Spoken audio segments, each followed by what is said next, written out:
ప్రియా న్యూస్కు స్వాగతం. ఈనాటి ముఖ్యాంశాలు. నీట్ నెట్ పరీక్షల లీకుకు కారణమైన ఎన్టీఏ సంస్థను రద్దు చేయాలని చంద్రగిరిలో ఎస్ఎఫ్ఐ ధర్నా.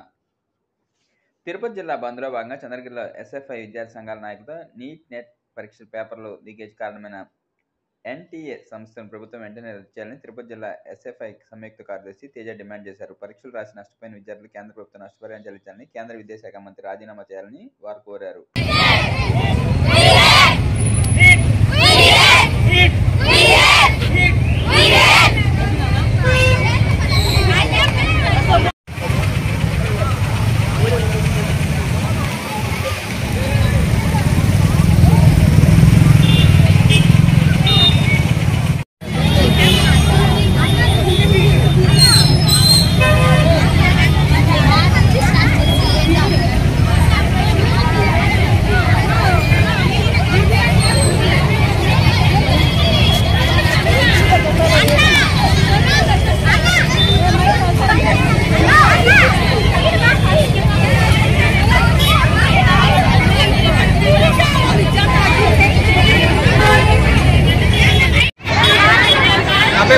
SFI Tirupati district joint secretary. Reject NEET అని చెప్తున్నాం. మన జరిగిన నీట్ స్కామ్ని క్యాన్సిల్ చేయాలని కోరుతూ అఖిల విద్యా సంఘాలన్నీ ఈరోజు బంద్ను పిలిపించాయి.